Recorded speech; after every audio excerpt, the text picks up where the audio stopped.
Hello, sir, ma'am.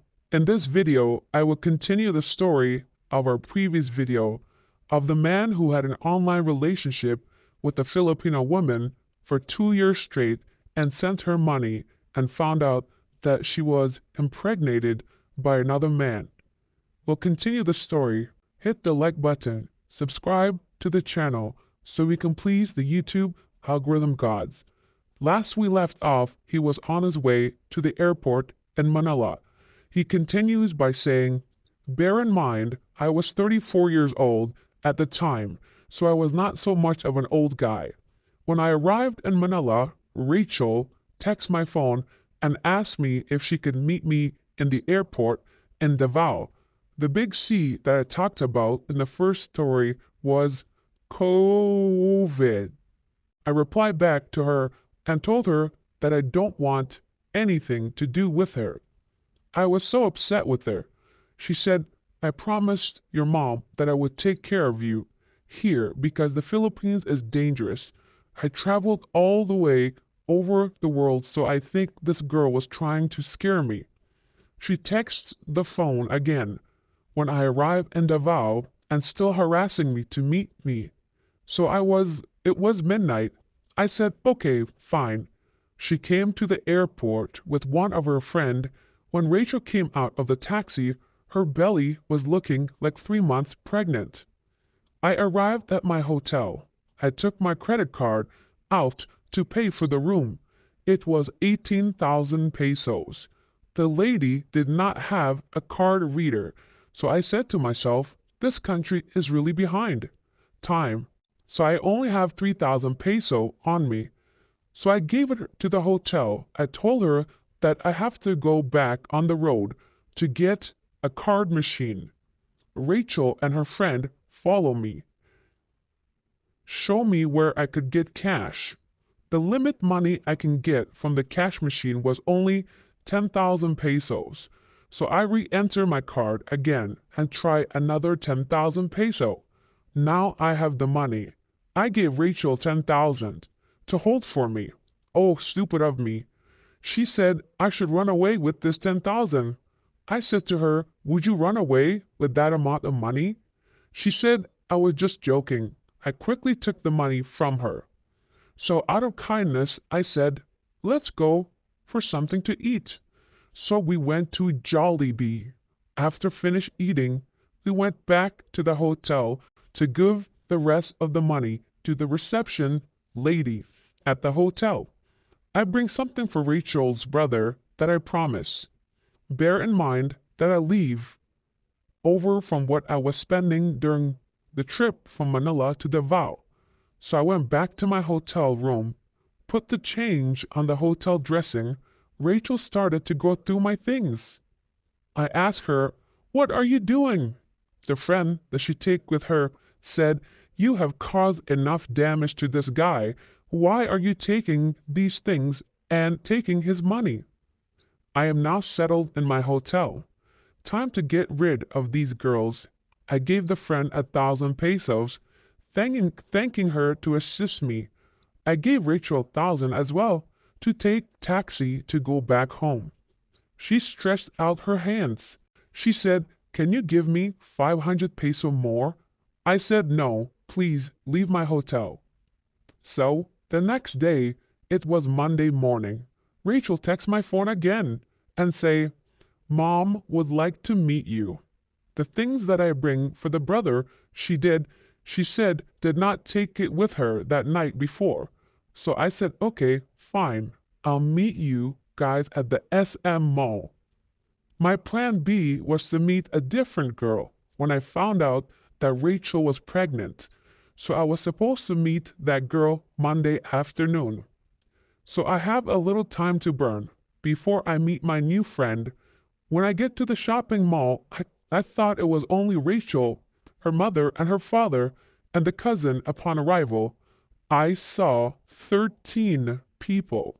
Yes, I know you heard me right. 13 people. I did not know everyone, so after giving the brother his present, I said, let's go eat something, because this will be the last time you will see me. So we went to a restaurant inside the shopping mall where we can eat all can. Long story short, after finish, he is referring to a buffet. In the Philippines, they say, eat all you can instead of all you can eat. Let's continue with the story and then we will talk about this person and his experiences. He continues by saying, long story short, after finished eating lunch, I said I have to leave you guys now. It was nice knowing you, Rachel. She started to cry, break down in tears. She even fainted. So I leave them at the mall and walk away, went back to my hotel.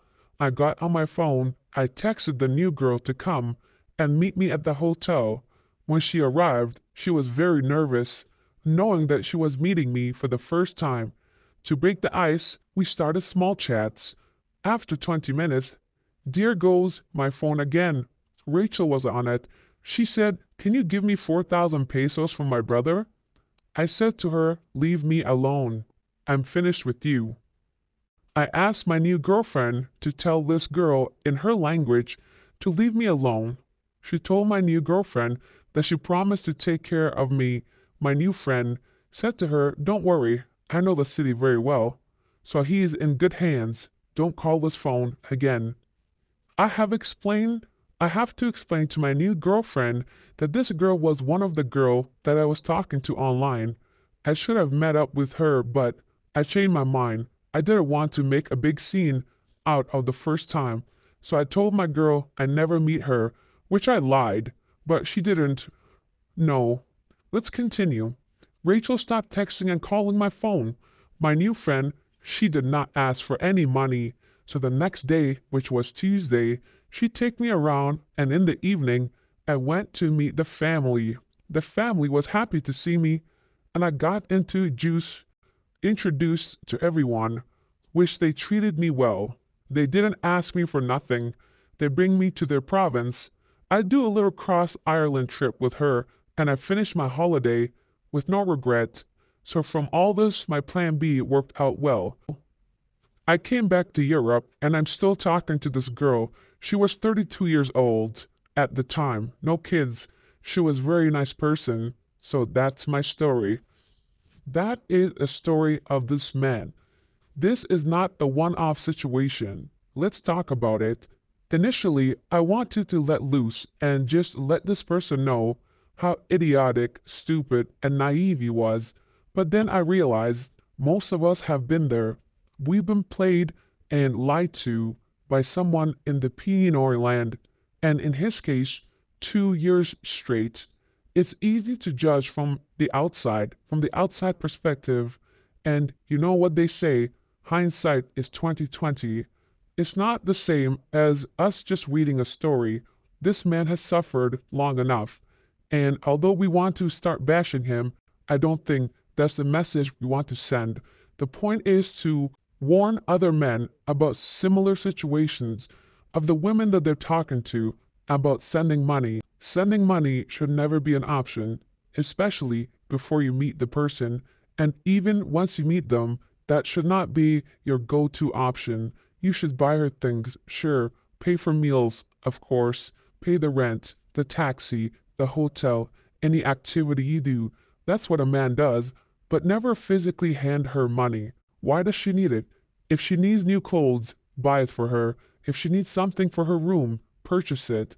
But do not ever give cash to these women, because that's what they do to most of the men out there. This is not a niche story. Hopefully men can learn from this story. If you have another story that you'd like to share, send yours to thephilippinestruth@gmail.com. I will try to make this channel mainly about stories, if we have enough of them, and the Philippines facts about advice on the Philippines. Have you heard of something similar? Did you experience it as well? I would like to know. One thing I want to mention that this gentleman had multiple opportunities to just abandon this girl at the mall, at the hotel, but I can tell he is a nice fella. He's a good person, and usually it's easy to say what you would have done in that situation. We've all been there. We do it from the goodness of our hearts. We do it not to escalate the situation, and sometimes we even pay women just to get them out of our room and never to see them again. It's not worth the $20 or $40 to argue about who is right and who is wrong. Subscribe if you enjoyed this video, like this video, hit the thumbs up button. Let's take a look at yesterday's best and worst comment for part 1. The best comment is from user who says, "Give her money so she can buy more load to talk to other men." That is comical. It is true, they need to talk to as many men as possible. They play the same game, just like this girl did in this story where she pretended to faint, and the fact that she brought 13 people with her to the mall to eat at a buffet at 500 pesos minimum. That's over 7,000 pesos this man spent on just lunch. There does not seem to be a bad or worse comment from yesterday, but writes, "The guy is a loser, LOL. Desperate losers get desperate results and deserves to be taken advantage of. Only losers send money to some random girl they've never met." For those that have lived in the Philippines a long time, this is normal. Most girls online are scammers or cheaters in some way. LDRs aren't real. She will always cheat on you, whether in a relationship or married, by talking to other men, and keep her options open unless you live in her city 24/7, 365 days a year. I know a guy who sent a girl 12,000 USD over 3 years. When did a deep dive, she had 12 plus Facebook accounts with thousands of foreigners as friends on there. When he came to the Philippines, she asked for bus money to meet him, then blocked him. She was probably making millions of pesos a year by scamming all of her boyfriends. LOL, losers. As I mentioned before, the purpose of these videos is to warn men. It's easy to call these men losers, although it's most likely accurate. That is not the point. These men have been lied to, cheated on, and scammed, and they don't need other men piling on. As much as we want to, as easy as it is, but sometimes people need tough love. No hate or disrespect to this person. I do appreciate them sending us his story so we can warn other men, so we can stop this nonsense and this tomfoolery that's happening in the Pinoy land. Thanks for watching. God bless.